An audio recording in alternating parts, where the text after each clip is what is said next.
Glória a Deus.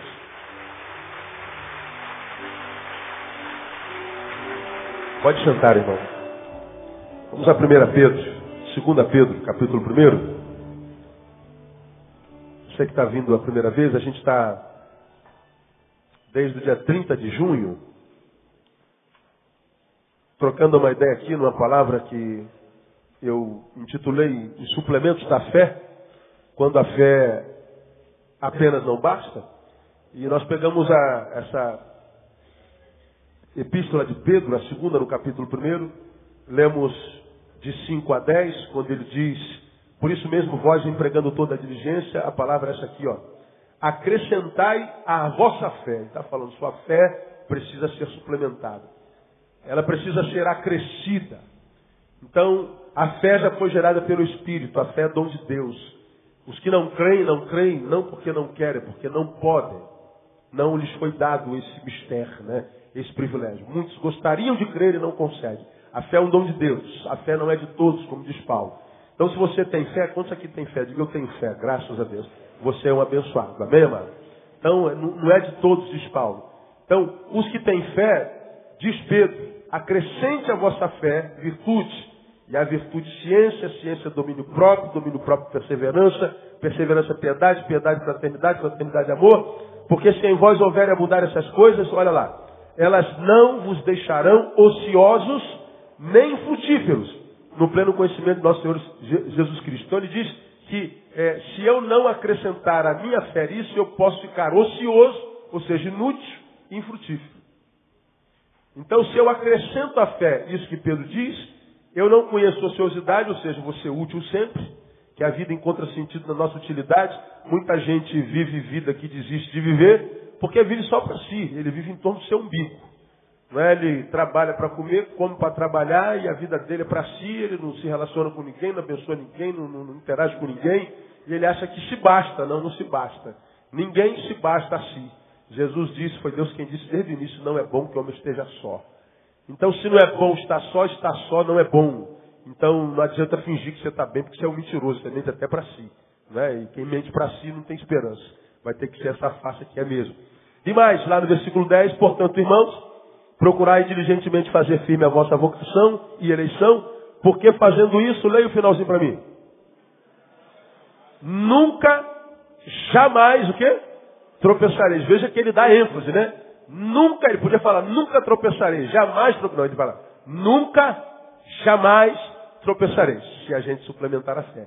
Bom, tem a ver com o que nós falamos da gotinha.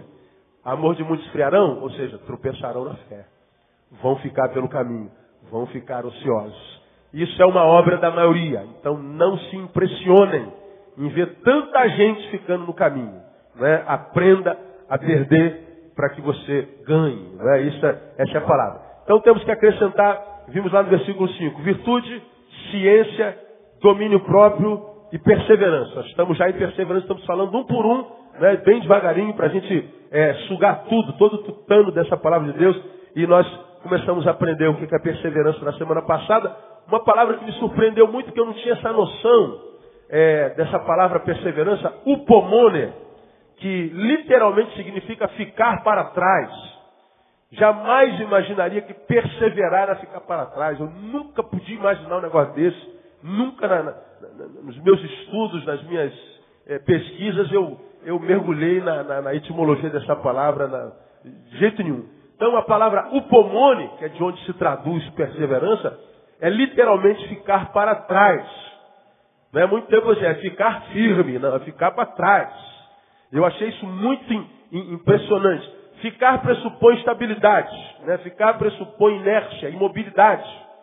Então, dá ideia exatamente o oposto, mas não. É porque no mundo corrido como o nosso, movimentado, agitado, dinâmico, a gente tem noção que essa movimentação toda é vida. A gente tem a ideia de que essa massa humana que a gente vê como uma formiga no formigueiro, para lá e para cá, trabalhando, se movimentando, a gente tem a ideia de imaginar que isso é vida, mas não é, muitas vezes é só, como falei na quarta-feira passada, um monte de ossos secos, em agitação, como Ezequiel, capítulo 37.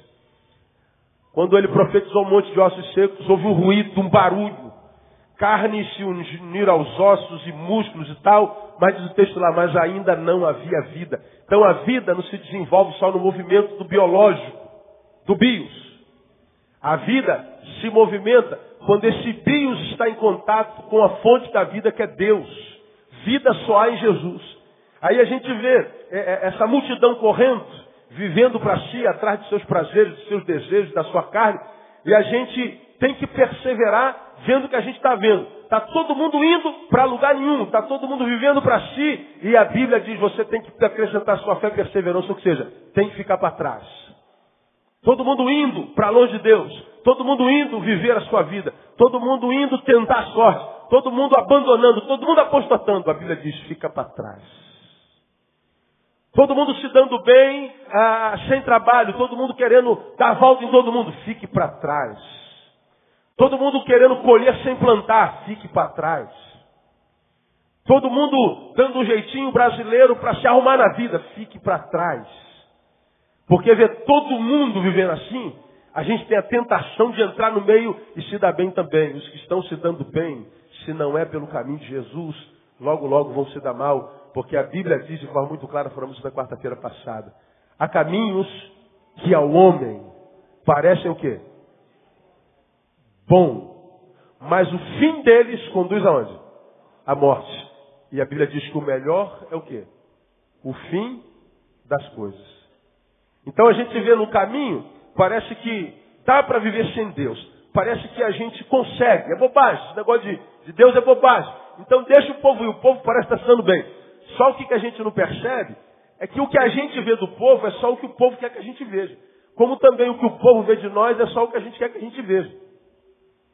Aí você vê um monte de gente linda, aparentemente feliz e realizada. É tudo que você vê, imagem. Agora vai lá no quartinho dele à noite, com o pensamentozinho dele posto no com a cabecinha no travesseiro, e veja o que ele é. Quem imagina, meu irmão, falo contigo individualmente, que você está passando pelo que você está passando. Quem pode imaginar? Você sabe o que você está passando, sabe? E para alguns a barra está pesada. Agora quem está sentado do teu lado nem imagina. Tem alguém aqui, no nosso meio, que descobriu que tem câncer hoje. Descobriu hoje. Esteve comigo hoje. Aqui. Quem é?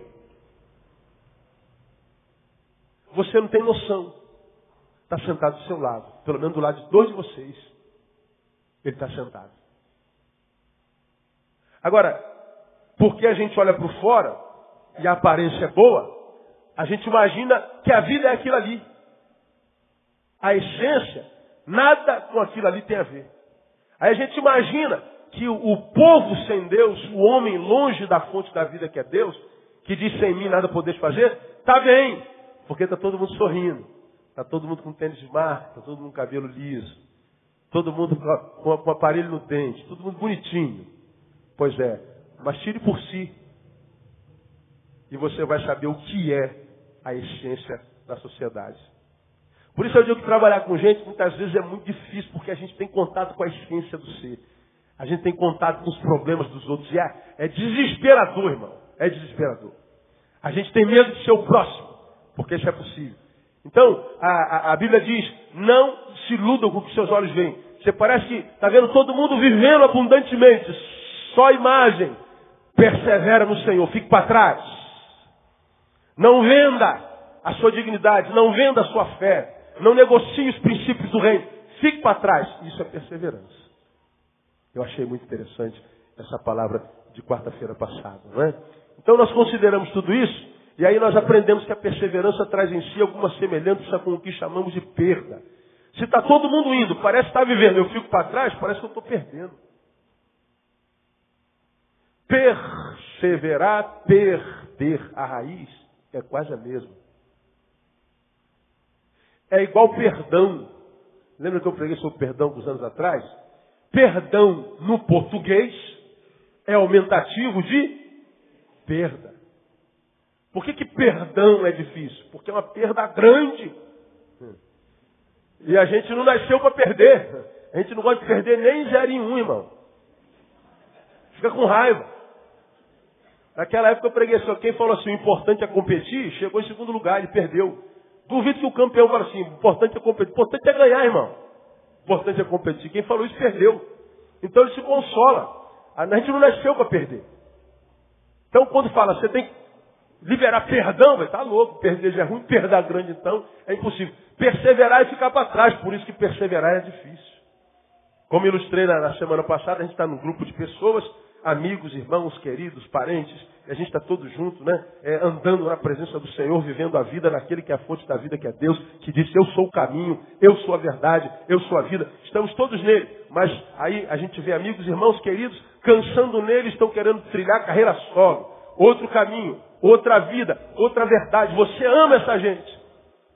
E aí todo mundo deixa o caminho, a verdade e a vida e vai viver a sua vida num outro caminho, noutra verdade. E lá parece que eles estão sendo felizes.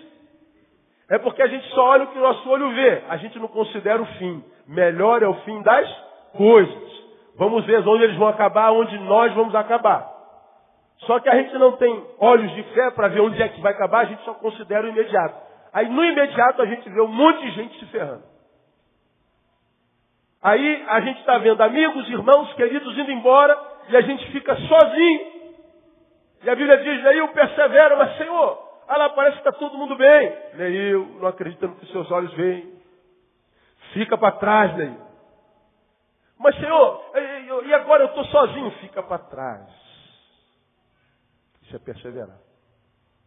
Dá a ideia de que a gente está perdendo. Mas você aprendeu que nesse tempo, ganha quem sabe perder. Quem não sabe perder, vai perder sem possibilidade de restauração.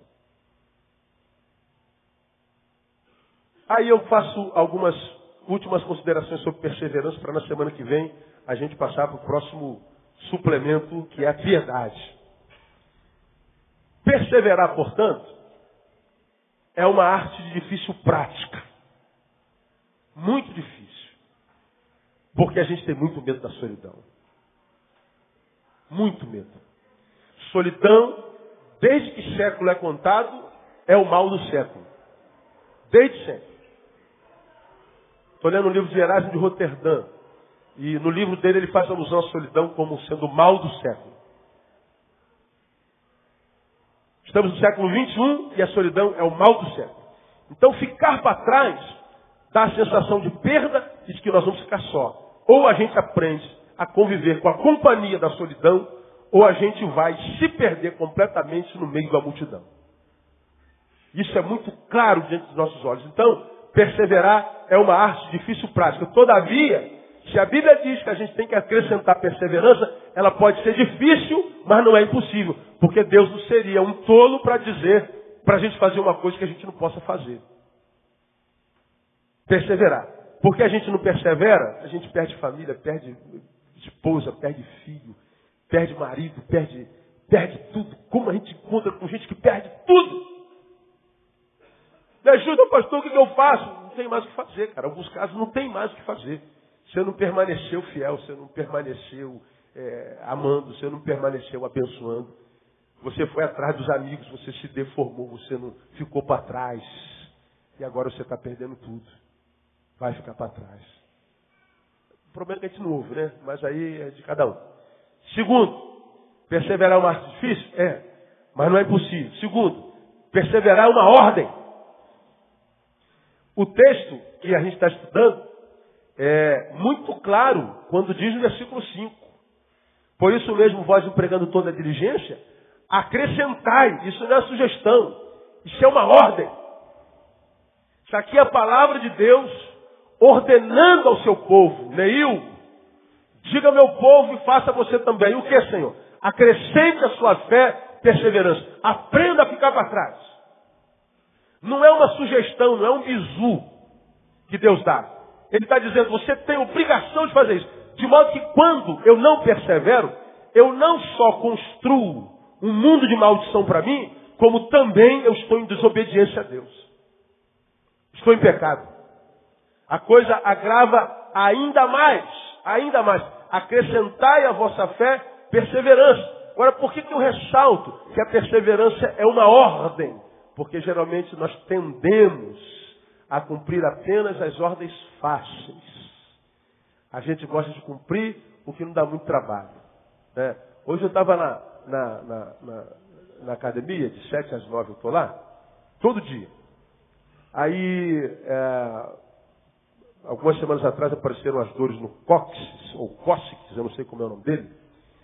E aí eu fui no ortopedista e ele tirou lá a chapa dos ossos, não apareceu nada. Pô, cara, você não tem nada não. Eu falei com você, né? Na quarta-feira passada. Ele falou, ó, isso é velhice, brother. Não tem jeito. Você vai ficando velho, as dores vão aparecendo. E o que eu faço? Tomo um anti-inflamatóriozinho que resolve. Mas, sobretudo, faça alongamento. Pô, só que eu sou duro feito um músculo de boi, né? Mal cozido. Não consigo chegar nem na canela, né? É duro, duro.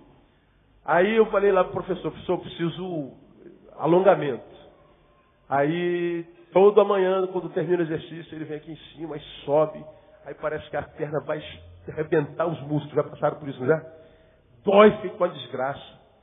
Aí, na segunda e na terça e hoje, eu tentei dar a volta. Acabou a minha série. Aí eu peguei minha toalhinha, fui saindo. Aí eu vai onde? Eu falei, pô, não dá não, hoje tá ruim, estou com pressa. Não, pode sentar aí 2 minutinhos. Tendendo a fugir do que é desconfortável. O que o seu médico disse? Daí que eu tenho que alongar. Então senta aí, meu brother. Aí eu, como garotinho de jardim de infância, sentei. Pega leve aí, viu, brother? Ou seja, a tendência de fazer só o que dá prazer. De fazer só o que é confortável. Ficar para trás é uma ordem e isso é desconfortável. Perdão, é uma ordem e é desconfortável. Não andeis ansiosos. Ansiedade é pecado. Preguei sobre isso alguns domingos atrás. Além de arrebentar comigo, é pecado. Agora, não andar ansioso é uma ordem. É desconfortável.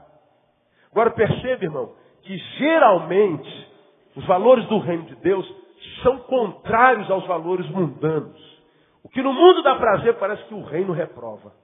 O que o reino aprova não tem sabor, não tem gosto. É aquela guerra de Newton Bonder entre o bom e o correto.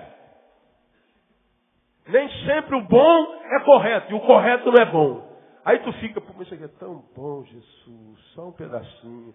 Não, isso não é correto. Mas isso aqui é meio sem graça, mas é o correto. Dieta, meu filho. Dieta quer emagrecer, não quer? Então tá vendo aquele bolão lá. Chocolate correndo. Aí ali tem alface, rúcula, tomate. Aí tá lá picanha, mal passada. E aqui tem arroz integral. Fala sério, irmão. Ali é bom, mas não é correto. Aqui é correto, mas não é bom. Mas no final, qual que vai fazer bem? O bom ou o correto? O correto. Geralmente o reino é do correto. E o reino da carne é o bom. E a nossa luta é olhar para o bom e fica para trás.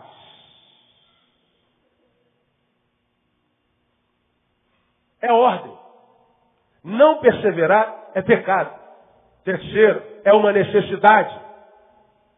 Porque o texto está dizendo, acrescentai a vossa fé para que você não fique ocioso e infrutífero. Ó Deus, abençoe o teu servo. Como, meu filho? Como? Se eu falo contigo que você faz tudo errado. Você já passou por um casamento que começou errado. Se lascou, apanhou do marido a vida inteira. Aí acabou, quase morreu, entrou em depressão. Aí eu entro na tua vida e te restauro. Agora você está bem. Parece que esquece do passado e começa um relacionamento todo errado de novo. Ó Deus, me livre. Como que eu vou te livrar? Se a tua escolha é essa. Como? Se a tua empresa faliu porque você estava dando volta. Aí eu te ajudo a pagar as tuas dívidas ali pro teu nome. E tu vai e se associa com outro safado. Como que eu posso te abençoar? Como que Deus pode abençoar a gente? Tem como. Com medo da solidão, você casa errado, junta errado, faz o que a Bíblia condena. Como que eu vou abençoar você? Vai ralar mesmo. Para esse Deus fala assim, não adianta subir monte, não adianta aumentar a oferta. Você tem que mudar a postura, tem que ficar para trás. Tem que perder para poder ganhar. Tem que fazer o correto para que amanhã você possa colher o bom. Ah, mas quando é isso, pastor? Eu não faço a menor ideia. Eu só sei, irmão, que aquele que prometeu é fiel para cumprir. E mais, enquanto não chega o tempo do cumprimento, ele me capacita para suportar. Porque a bênção não é bênção quando ela chega. A bênção já é bênção enquanto eu não perco a capacidade de esperá-la. Agora, quando é que a gente perde a bênção? Quando a gente perde a capacidade de esperar. Quem não espera, se desespera. O desesperado que é? O que perdeu a capacidade de esperar. Aí vem o salmista diz, esperei com paciência no Senhor, e ele se inclinou e me ouviu quando clamei por socorro. Salmo 40. Me pôs numa rocha, ficou meus pés na rocha. Ele esperou com paciência.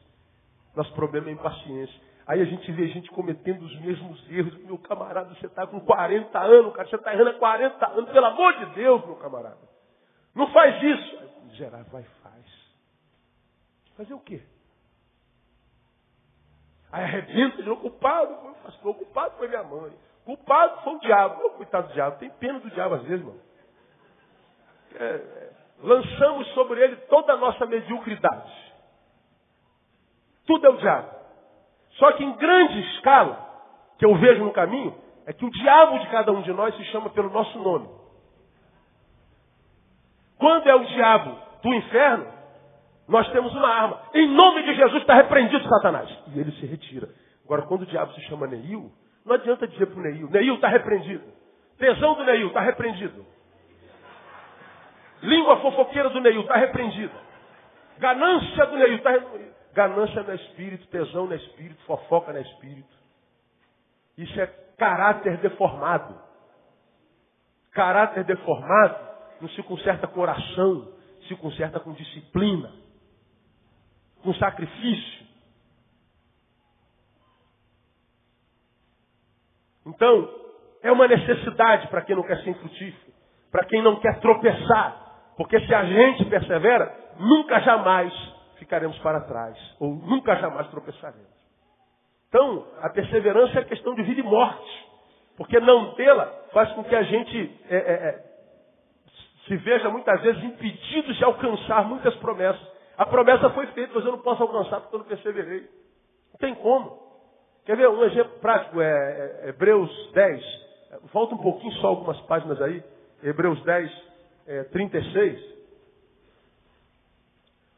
Olha o que o autor de Hebreus diz aí.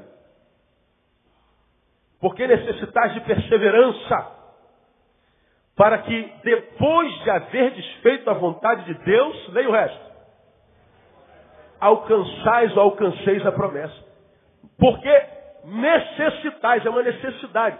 Necessitais de perseverança. Para quê? Para que depois de haverdes feito a vontade de Deus, alcanceis a promessa. Sabe o que ele está dizendo aqui? Que é possível que eu faça a vontade de Deus e não alcance a promessa, se eu não tiver o quê?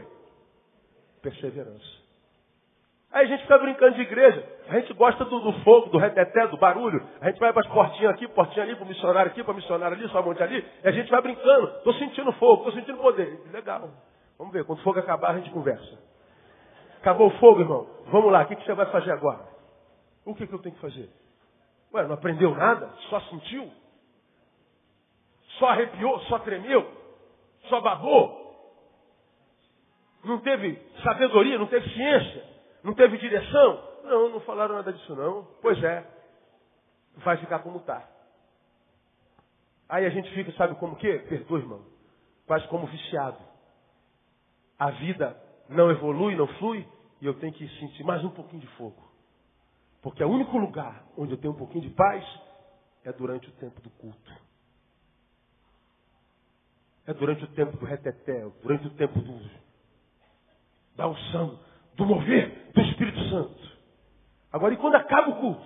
Eu volto para a minha mediocridade e tenho que fingir que estou bem. Tenho que fingir que sou feliz, tenho que fingir que sou uma bênção. Ah, mas todo mundo acredita, pastor. É o que você quer? Aplauso dos homens? Jesus está falando para você, digo-vos que já recebestes o vosso galardão. É isso que você quer? O seu galardão você já recebeu. Agora, ele disse isso para os fariseus. Agora, o Deus que a gente serve, irmão, ele não é Deus só de quarta-feira à noite. Ele é Deus de quinta-feira de manhã. Ele não é Deus só de domingo à noite. Ele é Deus de segunda-feira de manhã, à tarde, à noite. Ele é Deus o tempo inteiro, em qualquer lugar. Você pode ter relação com ele onde você estiver. Você não precisa viciar em culto. Ah, eu não fui à igreja hoje. A gente sente falta porque a gente comunga. A gente adora coletivamente. Mas você pode estar lá no Japão, ligado na mesma unção daquele povo que está lá na Nogueira de Chá 538 adorando o Senhor. E o Senhor vai te visitar lá no Japão com a mesma unção, com o mesmo poder. Amém ou não, igreja? Agora, a gente vira dependente das reuniões. Como se Deus fosse domingueiro como nós, como Deus fosse culteiro como nós. Como Deus fosse Deus só de ajuntamento. Não, Ele está conosco todos os dias até a consumação dos séculos. Então, é uma necessidade. Quarto, precisa ser permanente. Mateus 24, 13 diz, aquele que perseverar até onde? Até o fim, esse será salvo. Olha que coisa interessante. Aquele que perseverar será salvo. Não. Aquele que perseverar o quê? Então, a perseverança tem que ser permanente. Permanente. A gente vê, irmão, tudo acontecendo, todo mundo ficando, todo mundo zoando, todo mundo brincando. Engraçado, olha como é que Deus faz as coisas. Alguém falou para a Andréia, de alguém do Pregadores do Caminho, que é o nosso motoclube, que vai para um evento, compra uma Coca-Cola, joga a Coca-Cola fora, compra uma cerveja, bota a cerveja dentro da Coca-Cola e bebe. Não estou falando da cerveja, escuta só. Falou com a Andréia.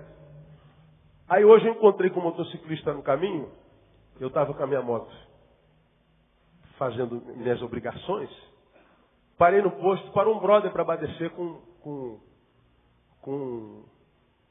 escudo de outro motoclube.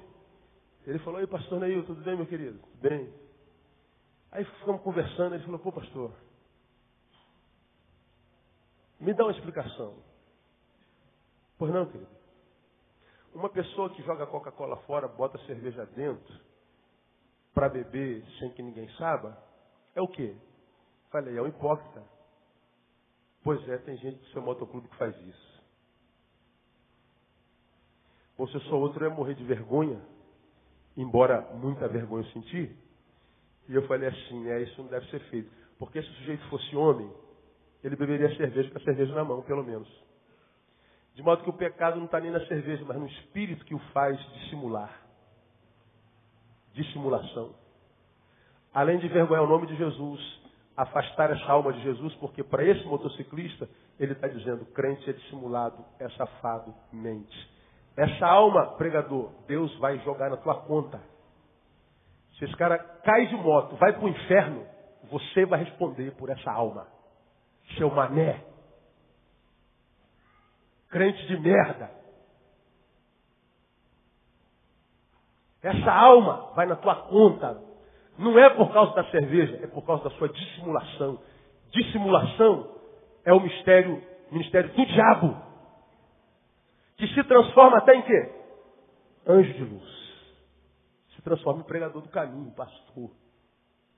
Agora, ao mesmo tempo que alguém fala para Andréia, no mesmo dia eu encontro com um cara que fala a mesma coisa. Olha como é que o Espírito Santo faz as coisas. Agora, o que eu tenho a ver com isso?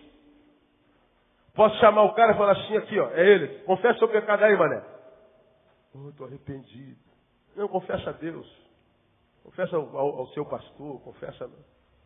E não faça mais. Agora, essa alma, peça para Deus, para que ela tenha nova chance. Porque o Jesus que você diz que transformou a sua vida, foi desconstruído na ideia dele. Aí a gente brinca com esse negócio, aí não sabe por que o diabo vai subir na nossa costa, porque a gente dá legalidade. Então, não brinca com esse negócio, a gente tem que perseverar, e perseverar até o fim.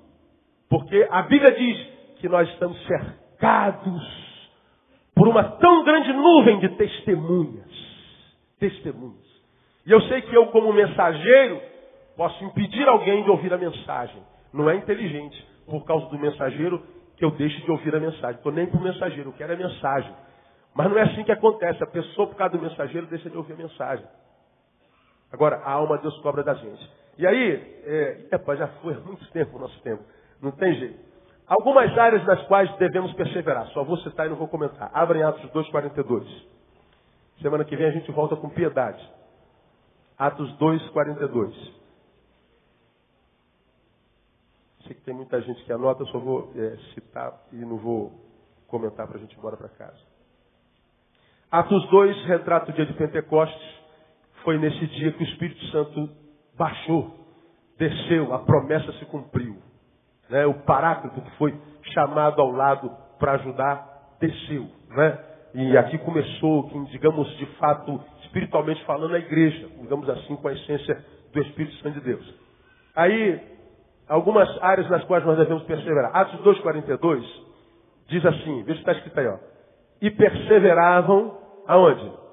Na doutrina dos apóstolos, o que mais? Na comunhão, o que mais?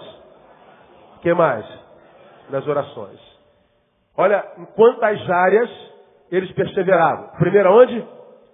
Na doutrina. Ou seja, ter cuidado para que ventos de doutrinas não te façam ir como uma folha. Ele está dizendo, fica para trás quando você perceber que é só um vento. Irmão, olha para o Brasil, quantos modismos chegam do exterior vêm para cá.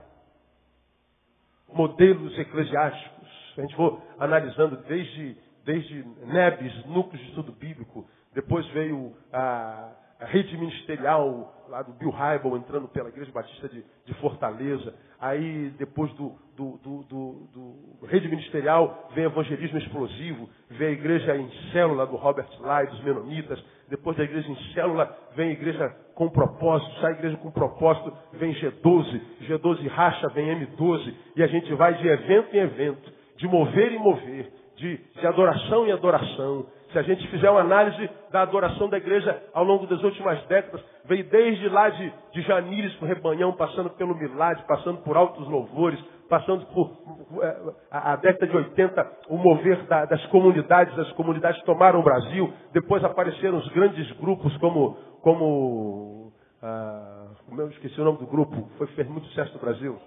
Prisma. E grupos grandes, corais, depois entrou o louvor congregacional, e entre os extravagantes, e entra não sei o quê, e vai mudando tudo. As igrejas grandes passaram, tudo vão passando. E a moda na igreja acontece igualzinho, acontece no mundo.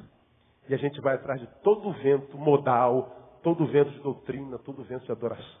Todo mundo descobrindo a pólvora a seu tempo. Aí nascem as gerações desses tipos de moveres. Aí as gerações que nascem desses tipos de moveres sempre peitam os velhos e dizem assim, pô, o pastor está fora da visão, o pastor não tem visão. Pô, cara, tu está usando fralda, cara, você está cagado ainda aí. E eu já estou velho, estou quase me aposentando, já vi isso acontecer 200 vezes. Então, deixa de ser bobo, olha para trás, me mostra calo na mão, me mostra a história construída, me mostra as almas colhidas. Não vem com tremedeira, com bandeira de Israel na cabeça, com quipá. Isso é moda. Vento de doutrina, perseverar na doutrina. Na comunhão. Na comunhão é desenvolver a arte de conviver com os diferentes. Porque nós vivemos um tempo da diversidade. É não sucumbir à desgraça maléfica de querer transformar o outro na sua imagem e semelhança. Ele tem que ser na imagem e semelhança de Deus. E a imagem de Deus se manifesta em graça e a sua graça é multiforme. Ou seja, tem várias formas. Então não tem que ser todo mundo batista, não tem que ser todo mundo assembleano, não tem que ser todo mundo mauricinho como eu, nem patricinha como você, não tem que todo mundo usar terno, todo mundo ter cabelo reto, quadrado, careca. O cara pode usar rastafari, o outro pode usar o que quiser, ele só precisa amar a Deus. Mas a gente perde a capacidade de conviver com os diferentes. Isso é não perseverar na comunhão. Porque perseverar na comunhão é amadurecer ao ponto de não se permitir ceder mais à tentação de meter o nariz onde não é chamado. Ah, pastor, mas ele está com brinco, pastor, a orelha de quem? que você tem a ver com isso? Ah, mas eu não aceito. Quem falou que você tem que aceitar alguma coisa na vida dos outros? Não, mas... Pois é, você não consegue calar a boca, né? O problema não está na orelha dele. Está no espírito, que não te permite ficar sem julgar. A Bíblia não diz, não useis brinco, mas diz, não julgueis. Né? Mas diz isso para o miserável. Ele não aprende de jeito nenhum na comunhão. Perseverar, olha lá. No partir do pão, ou seja, na generosidade, abençoado, não é quem amealha, é quem compartilha. Olha, Deus está me abençoando com pão, e daí, mané? O que você está fazendo com esse pão? Vai comer tudo? Não. Então tu não é abençoado. Tu é um riquinho sovina. Abençoado não é quem ajunta a bênção, é quem abençoa. Quantos pães você distribuiu esta semana? Nenhum. Então tu não é abençoado com coisa nenhuma. Por isso que a viúva pobre foi a mais rica de todas. Por quê? Porque ela distribuiu tudo. Então para Jesus, abençoado é o generoso, não é quem junta milhões. E por último, perseverou nas orações. Ou seja, não abandonar relacionamento com Deus. Porque a oração é o que transforma nosso encontro com Deus em relacionamento. A gente ouve a palavra e a gente se conversa. Deus falou comigo. Mas se eu não orar, eu não falo com Deus. Se eu não falo com Deus, Deus fala comigo, é um monólogo. Se é monólogo, não é relacionamento. A única coisa que transforma meu encontro com Deus em relacionamento é oração. Ele fala e eu falo. Isso é diálogo. Ou duálogo, se você quiser. Porque se for monólogo, não é relacionamento. Aí a gente não ora e quer que Deus abençoe. Como, cara? O evangelho, irmão, é simples assim. Desse jeitinho aqui. Quem conseguir transcender essa carne que domina teu espírito, ao invés de fazer o bom, fazer o correto, e vai descobrir que quando vicia no correto, o correto se torna saboroso. Pega uma pessoa que só come comida integral e fala assim, come essa picanha aqui. Ele até vomita, ele não aguenta. Não sei como é que vocês conseguem comer picanha. Que coisa horrível. Aí você fala, essa menina está doente, meu. Não. Ela que está certa. Aquela gordurinha, só em pensar, irmão, a boca enche d'água. Mas aquilo é do capeta, aquilo lá mata a gente. Aquilo lá entope a veia do coração e já era, cara. Aquilo lá mata a gente, faz a gente ter infarto, cara. Então, irmão, vai comer alface, cara. E você vai ver que no final vai dar tudo certo, vai ficar tudo bem. Tem como entender o que eu estou pregando aqui, sim ou não? Não é claro? A gente só precisa obedecer. Claro desse jeito, se a gente obedece, dá tudo certo, mesmo que alguma coisa dê errado. Pô, pastor, a coisa está feia, mas está tudo bem. Pastor, não aconteceu como eu queria. Fique tranquilo, filho. Tranquilo. Não dá para ganhar sempre, não. Continua dando glória. Glória a Deus, aleluia. Isso. Aí tu confunde o diabo. Pô, cara, eu roubei o carro desse cara, esse cara está dando glória. A filha dele caiu, bateu com a bicicleta no poste, deu 2 pontos na testa, ele deu glória. Ele foi demitido, o cara deu glória. E eu botei ele para jogar bola com o irmão quebrou o pé dele, ele deu glória também. Meu Deus do céu, esse cara dá glória por tudo. Aí o diabo vai falar, esquece esse cara aí não adianta mais não. Esse aí eu perdi. Esse homem vive para a glória de Deus. Isso é resistir ao diabo. Quando a gente resiste ao diabo, o que ele faz? Ele foge de nós. Você acredita nisso ou não? Pois é. Portanto, eu já acabei 3 vezes. Vou acabar mais uma vez. Só para relembrar. A gente ganha mais ficando até mais tarde do que acabando mais cedo e perder conteúdo. Aí quem quer levantar vai embora e vai embora. Pronto, acabou. Só lembrar o que eu já preguei para vocês. Cada um tem o diabo do tamanho que merece. Lembra disso? Vou relembrar. A maldição da serpente foi, tu te alimentarás do pó da terra. Lembra? Pó da terra não é poeira. Cobra não come pó. Cobra ou é herbívora ou é carnívora. Não é polvívora. Não come pó. Não existe isso. Do que a Bíblia fala? O Neil está andando. Estou no caminho. Eu estou levantando poeira. Estou caminhando na estrada da vida. Estou produzindo. Estou levantando pó. A serpente, o diabo se alimenta do que eu produzo. O diabo será a proporção da minha produção. De modo que se eu vivo uma vida carnal longe de Deus, não fico para trás, no meio da massa, eu estou produzindo lixo espiritual, lixo humano, lixo emocional. Eu estou usando gente, eu estou matando gente, eu estou desrespeitando gente, eu estou arrebentando com meu pai, envergonhando o nome de Jesus. Eu estou produzindo lixo e o diabo está se alimentando disso. Então alguns têm um diabo que é do tamanho de um gigante. E o gigante o esmaga. Mas o outro vive uma vida santa, tenta viver, ele se esforça, ele luta contra si, ele fica para trás. Então a produção dele é de santidade. O diabo morre de inanição. O diabo é uma pulga. Ele pisa no diabo. E qual é a promessa de Deus? Que o nosso inimigo estaria debaixo de onde? Dos nossos pés. Nós é que pisamos no diabo. Não o diabo que pisa em nós. Agora, cada um tem um diabo que merece. Cada um produz seu próprio diabo. O diabo é o mesmo, mas o alimento que a gente dá para ele é que é diferente. Então tem alguns, irmão, que construíram um diabo tão grande que não há quem possa ajudar. Não há quem possa fazer nada. Não tem oração que resolve, cara. O que resolve é mudar o trajeto, a forma de ir, a forma de caminhar. Que aí esse gigante vai diminuindo, diminuindo, diminuindo, até que você possa domá-lo. Ele vai fugir de você. É o que eu desejo para você, em nome de Jesus. Deus te abençoe. Vamos ficar em pé?